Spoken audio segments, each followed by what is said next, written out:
पिछली कक्षाओं में हम लोगों ने देखा कि वर्ण विचार हम लोग देख रहे थे। वर्ण विचार के अंतर्गत स्वर हैं, व्यंजन का भेद है, स्वर के भेद है, व्यंजन के भेद हैं, और इसी के साथ साथ हम लोगों ने अयुग, वाह, संयुक्त वर्ण और र युक्त वर्ण यानी र के 3 प्रकार यूज़ होने के, र के वो जो 3 चिन्ह हैं इसको हम लोग पदंत और ड के नीचे लगाते हैं, और पहला था रेफ वर्ण। तो इन 3 चिन्हों से हम लोगों ने र के ध्वनि को किस प्रकार से प्रयुक्त किया जा सकता है जब वह र अक्षर व्यंजन वर्णों में संयुक्त होकर प्रयुक्त होता है। इस चीज़ को हम लोगों ने जान लिया। अब इसी क्रम में आगे बढ़ते हुए अगला हम लोग का टॉपिक है, अगला विषय है हम लोग का वर्ण विचार के ही अंतर्गत है। इसमें बोलना है कि वर्ण विन्यास का वर्ण संयोजन। तो अगला हम लोग का विषय है वर्ण संयोजन और वर्ण विन्यास। तो वर्ण माने ये तो हम लोग जान ही रहे हैं, वर्ण माने अक्षर या ध्वनि, ठीक है, जैसे क ख ग घ अंग इत्यादि जो पूरे हैं, या फिर अ आ इत्यादि जो पूरे अक्षर हैं, तो इन्हीं अक्षरों को ही वर्ण कहा जाता है, इन्हीं को ध्वनि कह सकते हैं। तो बोले इन अक्षरों का, इन ध्वनियों का, इन वर्णों का अब हम लोग विन्यास करेंगे या संयोजन करेंगे। तो बोले विन्यास करना है, क्या विन्यास, विन्यास शब्द का क्या अर्थ होता है, क्या मतलब है विन्यास कहने का, विन्यास से क्या समझना चाहिए। तो बोले कि वर्ण का विन्यास हो रहा है, अर्थात वर्णों का, अक्षरों का, ध्वनियों का जो विन्यास हो रहा है, विन्यास शब्द का यहाँ पर अर्थ होगा कि अक्षरों को विभक्त करके लिखना, अक्षरों को अलग अलग करके, यानी कि किसी शब्द में आए हुए, लिखे गए, प्रयोग किए गए व्यंजन वर्णों को और स्वर वर्णों को अलग अलग करके, विभक्त करके, अलग अलग करके लिखना ही वर्ण विन्यास या फिर वर्ण विच्छेद भी कहा जाता है।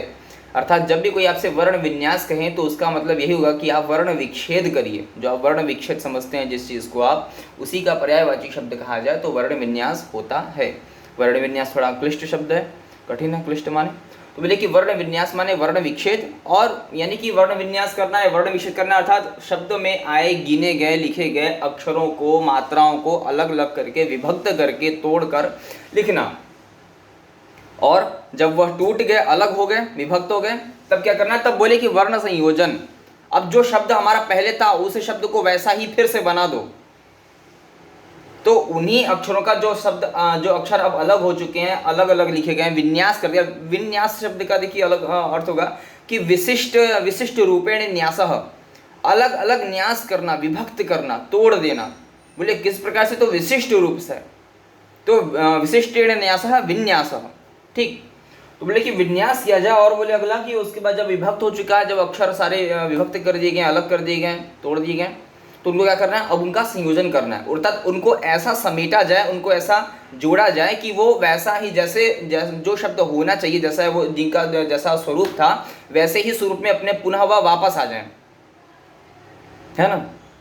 तो बोले कि जैसा स्वरूप है शब्दों का, जो जिस प्रकार से लिखे जाते हैं, जिस प्रकार से मात्राएं प्रयुक्त होती हैं किसी शब्द में, उसी प्रकार से वो मात्रा फिर से जुड़ जाए, वह शब्द उसी प्रकार से बनकर फिर से तैयार हो जाए। तो इस विभक्त हुए रूप को, टूटे हुए रूप को एक जगह हम समाहित करते हैं, एक जगह जोड़ते हैं, एक जगह संयोजन करते हैं।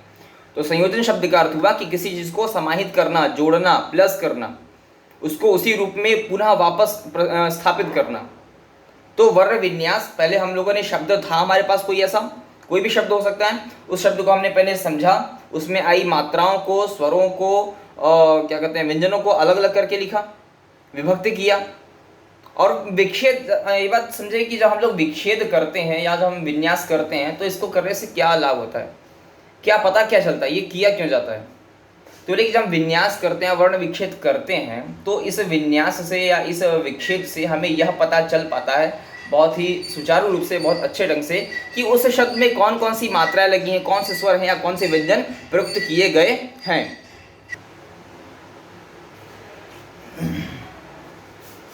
तो विन्यास शब्द का अर्थ हो गया विशिष्टेण न्यासः विन्यासः, जिस प्रकार से हम शब्द को तोड़कर विभक्त करके अलग करके लिखते हैं, ठीक है। तो न्यास करना हो गया, ठीक है, विच्छेद करना हो गया, और संयोजन उसी को हम मिला करके लिख देते हैं, एक जैसा बना देते हैं, तो वह हो गया हमारा संयोग रूप, जिसको हम पूरा का पूरा एक शब्द के रूप में देखते हैं, प्रयुक्त करते हैं, वही संयोग रूप है वर्ण का। तो बोले कि इसमें बोल रहे आपकी किताब में यहाँ पर देखें तो बोले कि स्वर तथा व्यंजन के मेल से शब्द बनते हैं। वही बात है कि जब स्वर मिलेंगे और व्यंजन मिलेंगे तभी एक शब्द का निर्माण होता है भाई, हाँ। तो बोल रहे हैं कि जिनका वाक्यों में प्रयोग होता है वही शब्द को हम जोड़ते हैं, तो वही शब्द को हम पद शब्द से भी व्यवहृत करते हैं, जानते हैं। शब्द कहिए, पद कहिए, वही मतलब है जिसको आप इंग्लिश में वर्ड कहते हैं।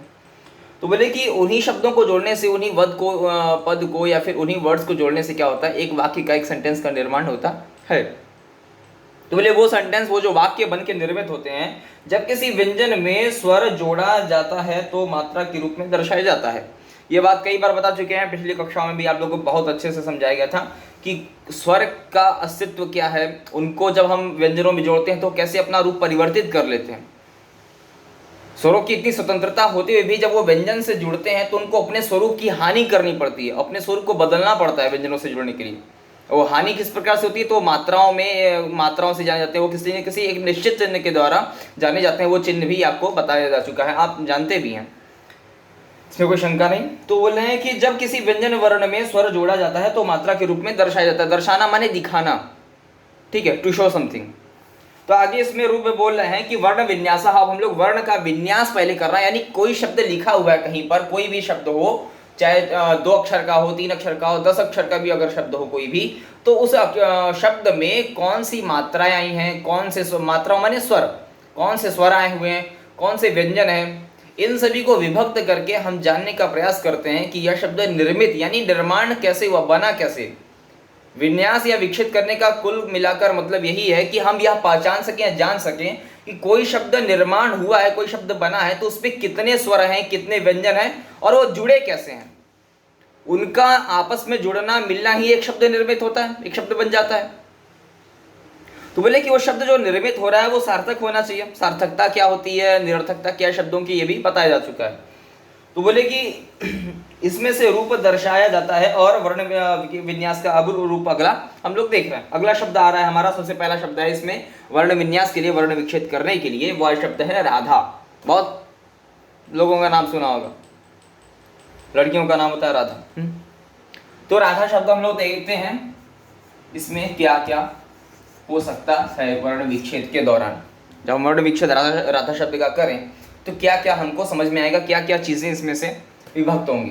तो बोले जब हम ये बात ध्यान दें बहुत ही ठीक ढंग से कि जब भी हम वर्ण विक्षेप करते हैं तो वर्ण विक्षेप में जो वर्ण विक्षेप हम करें तो हमको सबसे पहले ये जानने की आवश्यकता है, या हमें जानना चाहिए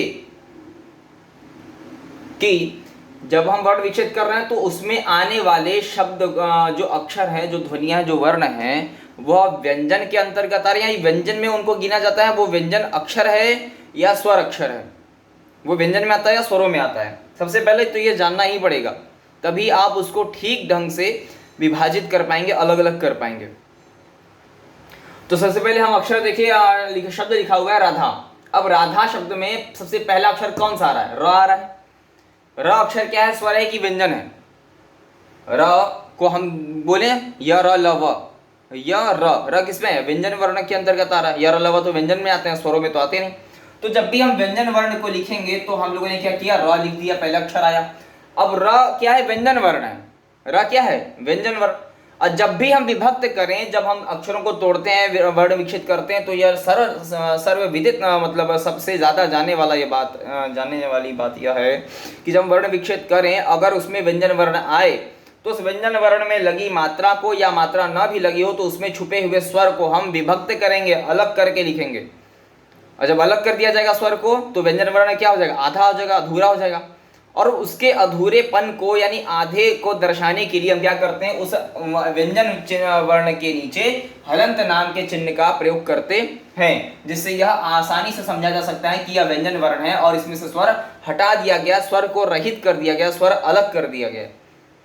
अतः कुल मिला के अब ये हमको समझ में आएगा बात कि जब भी हम हलंत चिन्ह का प्रयोग करते हैं तो हलंत चिन्ह हमेशा सिर्फ और सिर्फ व्यंजन वर्णों के नीचे ही प्रयोग होते हैं, कभी भी वो स्वर वर्णों के, स्वर अक्षरों के नीचे प्रयोग नहीं किए जाते हैं। यह हलंत चिन्ह का नियम है। हलंत चिन्ह हमेशा सिर्फ और सिर्फ क्या कहते हैं, व्यंजन अक्षरों के नीचे ही प्रयोग किया जाता है, लगाया जाता है। स्वर अक्षरों के, स्वर वर्णों के नीचे प्रयोग नहीं किया जाता है। तो बोले कि र में कौन सी मात्रा लगी है, र में आ की मात्रा लगी है। आ की मात्रा हम लोगों ने अलग किया, र क्या व्यंजन वर्ण है, र के नीचे हलंत का अक्षर लगा दिया, हलंत लगा दिया तो उसमें तो र अक्षर क्या है, हमारा व्यंजन वर्ण है, हलंत चिन्ह उसके नीचे लगा दिया। अब उसके बाद हम लोगों ने क्या किया, आ की मात्रा लगी। आ क्या है, स्वर के अंतर्गत आता है, अ आ इ उ री इत्यादि।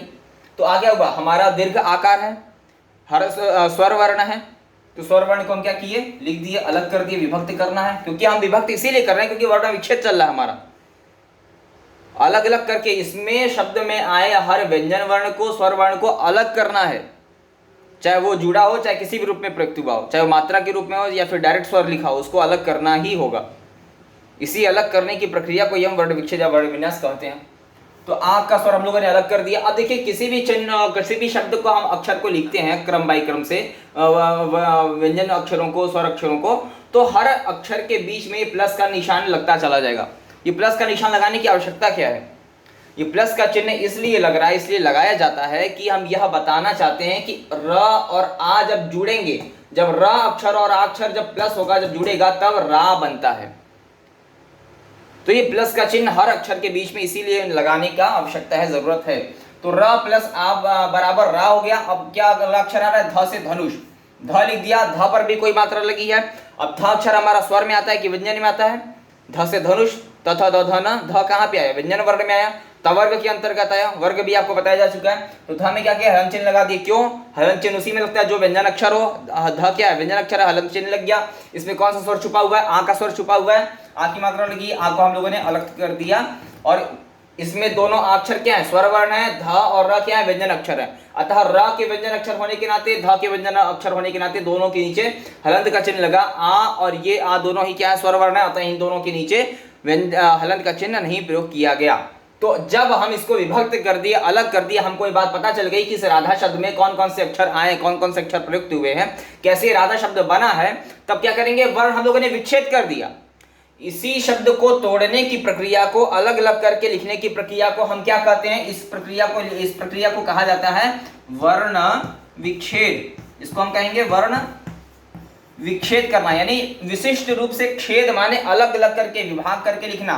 या फिर इसका अलग न्यास, इसका अलग शब्द भी हो सकता है, तो लिखेंगे वर्ण विन्यास। इसके लिए अलग शब्द प्रयोग करेंगे तो विन आधा न या दंत स विन्यास, इसी को वर्ण विच्छेद कहिए या फिर वर्ण विन्यास भी कह सकते हैं। तो किसी शब्द को तोड़ने की, अलग अलग करके, विभक्त करके अक्षरों को लिखने की प्रक्रिया को वर्ण विन्यास कहा जाएगा या फिर वर्ण विच्छेद भी कहा जाता है। यही वर्ण विच्छेद कहलाता है, यही वर्ण विन्यास का प्रक्रिया है। किसी भी शब्द को हम विच्छेद, विभक्त या विन्यास इसी प्रकार से करेंगे। अब जब ये हमारा शब्द, जब ये हमारा राधा शब्द जो था, इसको हम लोगों ने विच्छेद कर लिया, अलग कर लिया, विन्यास कर लिया, तब क्या करना है? जैसा शब्द था उसको फिर से वैसा ही बनाना है हमको।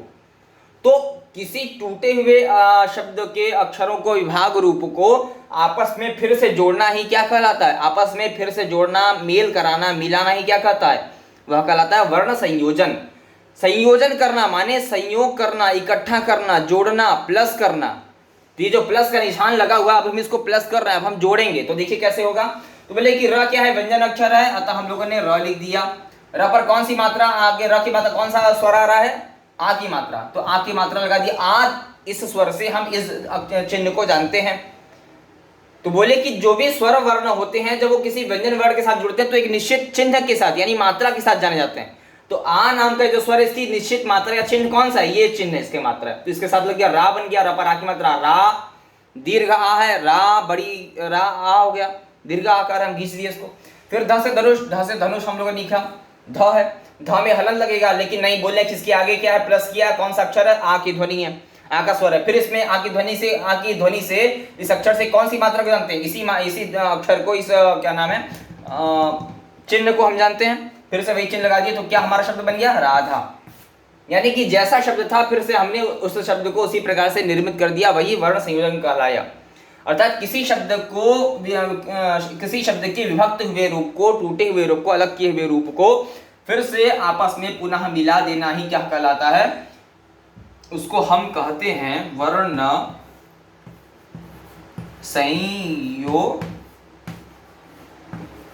संयोजन कहलाता वह है, उसे वर्ण संयोजन कहते हैं। तो जब भी वर्ण संयोजन कहा जाए तो आपको यह समझना होगा कि अक्षरों का टूटा हुआ रूप है, विभक्त किया हुआ रूप है, उसको हमें जोड़ना है। और जब ये बोला कि वर्ण विन्यास कीजिए, वर्ण विच्छेद कीजिए, तो जो शब्द कोई लिखा होगा उसको आपको तोड़ना है, अलग करना है। तो वर्ण विन्यास, वर्ण विच्छेद या फिर वर्ण संयोजन में ये फर्क, ये अंतर है, जिसको हम लोगों ने राधा शब्द, पहले शब्द जो आया था राधा, इससे हम लोगों ने देखने का प्रयास किया। अब अगला शब्द आ रहा है, इसमें बोल रहे हैं कि नृत्यति। नृत्यति शब्द संस्कृत का रूप है, यह हिंदी में नहीं प्रयोग होता, लेकिन नृत्यति शब्द जो आया है यह है नृत्यति, ऐसा रूप लिखा जाएगा नृत्यति शब्द। तो बोले नृत्यति शब्द जो है यह संस्कृत का शब्द है और इसका अर्थ होता है नृत्यति, नाचता है, डांस करना। ठीक है, तो नृत्यति शब्द का अर्थ होता है हिंदी में, इसका मीनिंग होगा नाचना, ठीक है, डांस करना। तो बोले कि नृत्यति माने, नृत्यति शब्द का आप लोगों ने रूप भी पढ़ा होगा, आपको अवश्य याद होना ही चाहिए।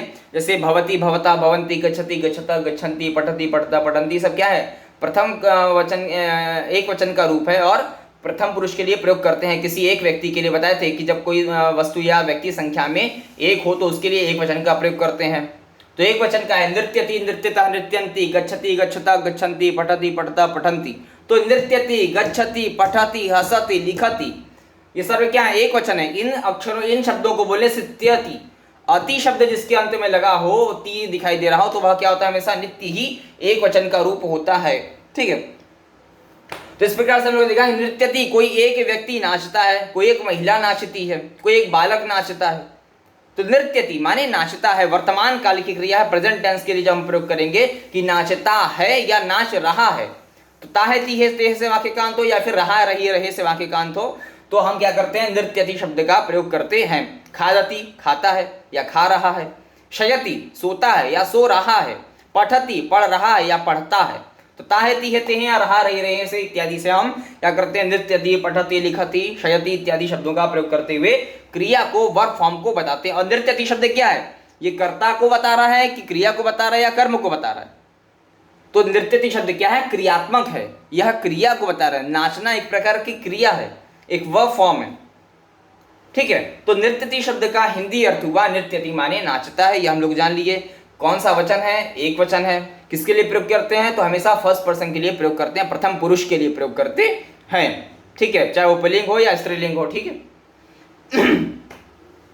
तो अगला शब्द है हमारा नृत्यति। अब इस नृत्यति शब्द को क्या करना है, वर्ण विन्यास करना है, वर्ण विच्छेद करना है, अलग करना है। क्या हुआ, तो पहले देख रहे हैं नृ, न लगा हुआ है, न क्या है, कौन सा व्यंजन है, अरे सॉरी कौन सा वर्ण है, तो न क्या है हमारा व्यंजन वर्ण है। त थ द ध न, पंचम वर्ण आ रहा है, न पांचवा वर्ण है।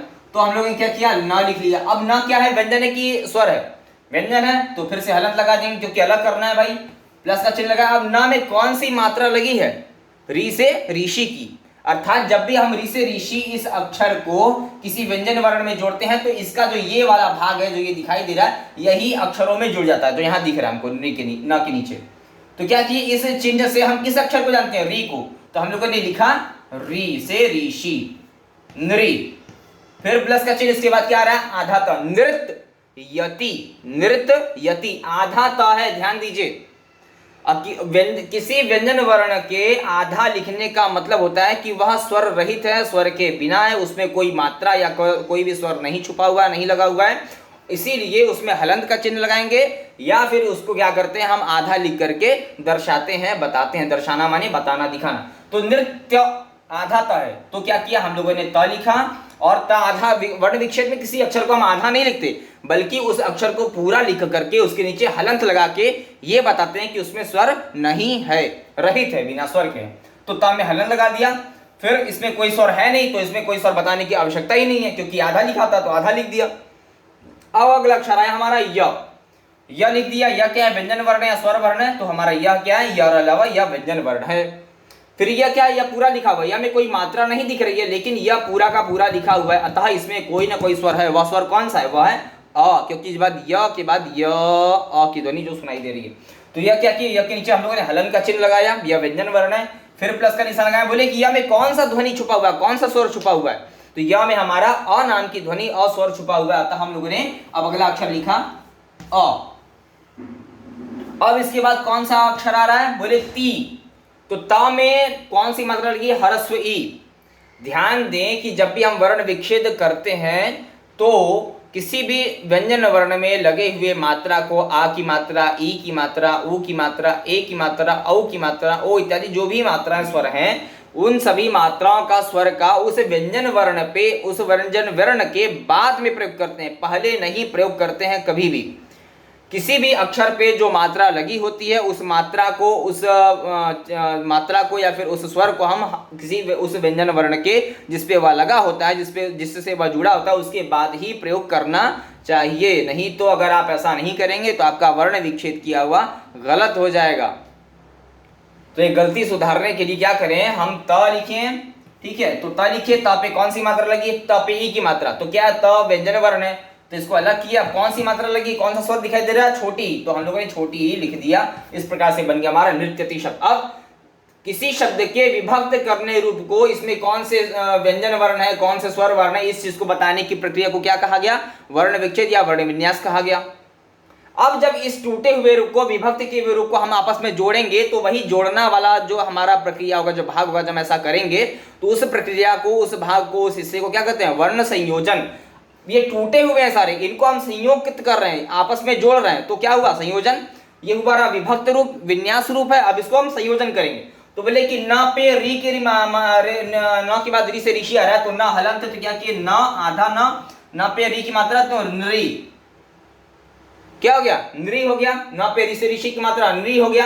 आधा था दिख रहा है, ठीक है, आधा था, उसके बाद कोई स्वर नहीं आ रहा तो आधा ही लिखेंगे। अगर ये इसके बाद कोई स्वर आता तो ये पूरा लिखा जाता, पूरा था इस तरह से लिखा जाता। तो आधा था यह लिखे। फिर जब कोई अक्षर आधा है तो आने वाले दूसरे व्यंजन वर्ण में या दूसरे स्वर में वह जुड़ जाता है, तो क्या होगा, य में त जुड़ जाएगा, ऐसा जुड़ा हुआ रूप दिखाई देना चाहिए। तो नृत्य य, अब य में कौन सा स्वर छुपा हुआ है, अ, तो य को पूरा लिख दिए, क्योंकि कोई मात्रा तो नहीं है, सामान्य बस अ, हरस्व अ है, तो यह पूरा हो गया।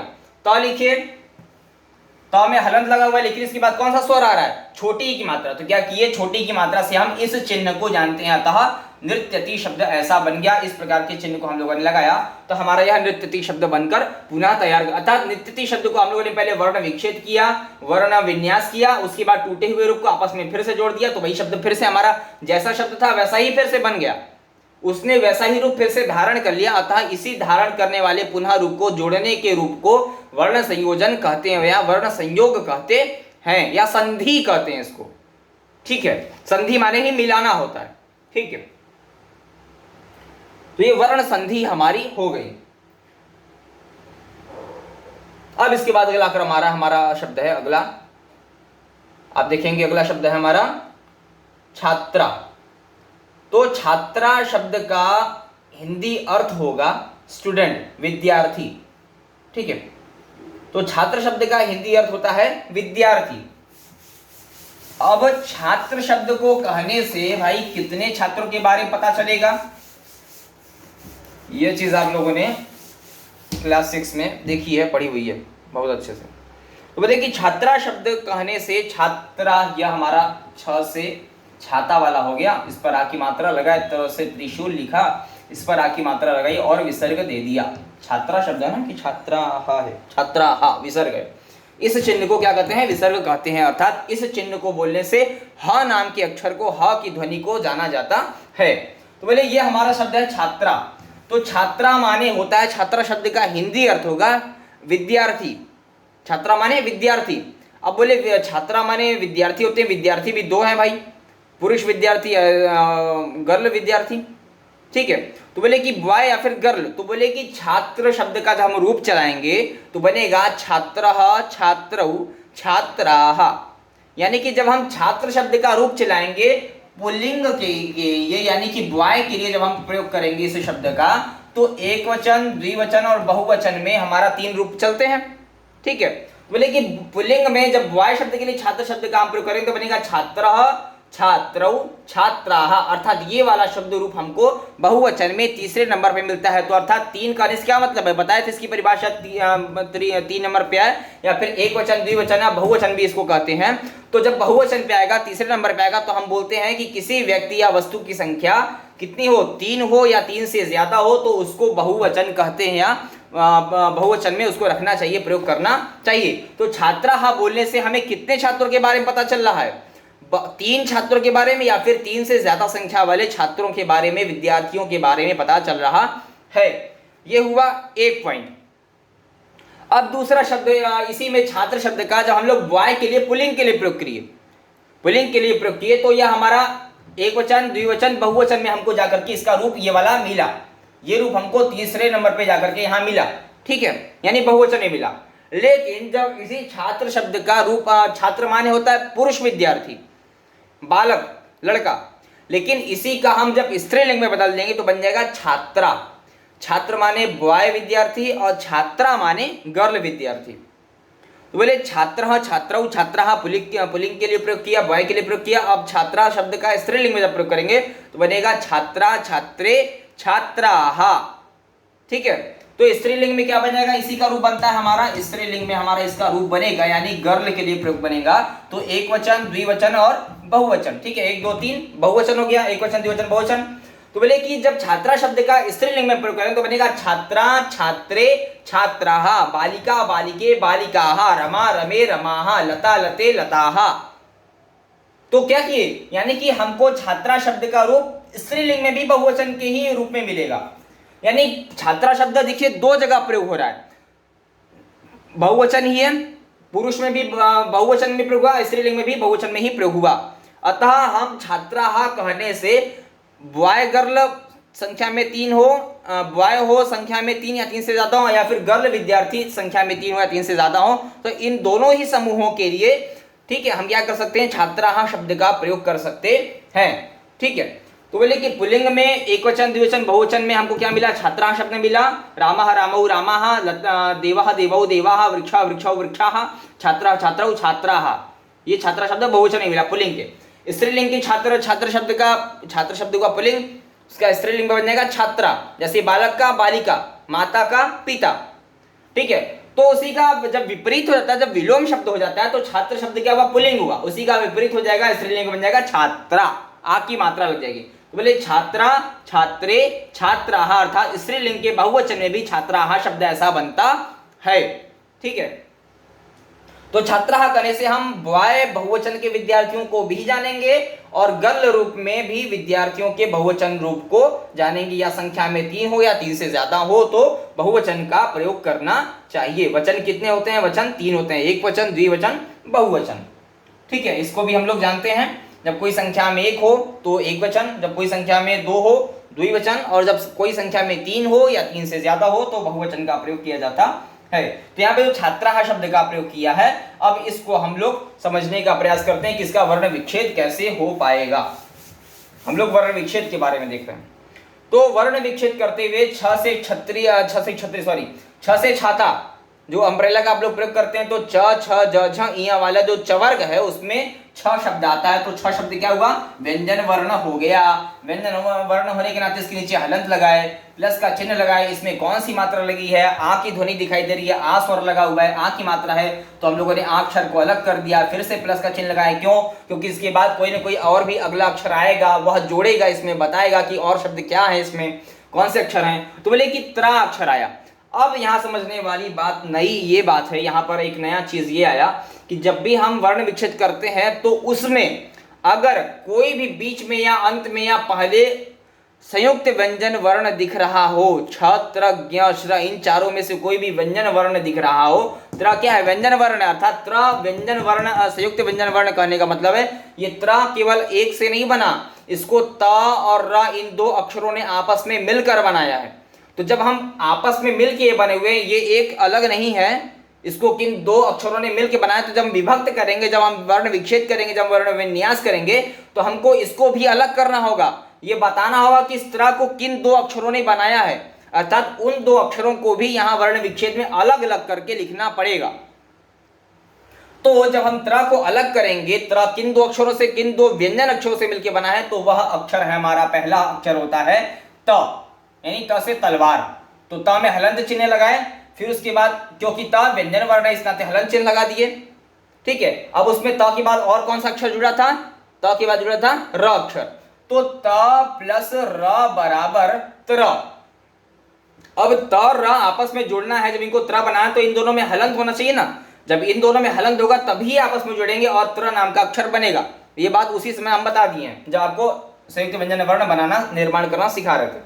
तो त में हलन चिन्ह लगाए, व्यंजन वर्ण है, र भी व्यंजन वर्ण है, अतः दोनों में हलन चिन्ह लगाए। जब दोनों में हलन चिन्ह हो गया तो आपस में जुड़ेंगे और त्र यह अक्षर बन के निर्मित हो जाएगा। तो फिर इन दोनों में कौन सा स्वर यानी कौन सी मात्रा छुपी हुई है, इसमें प्लस का निशान आगे लगाए। कौन सा स्वर लगा हुआ है, आ का चिन्ह लगा हुआ है, तो हम लोगों ने आ का चिन्ह लिखा यानी कि आ स्वर लिखा। फिर उसके बाद क्या किया हम लोगों ने, त्रा हो गया। अब आ गया अगला रूम विसर्ग, तो हम लोगों ने विसर्ग चिन्ह का प्रयोग कर दिया। तो बोले कि छ पर आ की मात्रा क्ष हो गया, त और र आपस में जुड़े तो त्र अक्षर बना, उस पे कौन सा मात्रा लगा या कौन सा ध्वनि है, कौन सा स्वर है, तो आ। तो छात्रा विसर्ग लगा दिया हा, छात्रा हा, छात्र छात्रौ छात्रहा, ये हो गया पुल्लिंग का रूप। स्त्रीलिंग में बनाएंगे तो छात्रा छात्रे छात्राहा, ठीक है, यह रूप होगा। अब ये हमारा जो हम लोगों ने पूरा अलग करके लिखा, यही हमारा क्या कहलाएगा, वर्ण विक्षित कहलाएगा, वर्ण विन्यास कहलाएगा। लेकिन जब इसी को हम आपस में जोड़ेंगे तो छ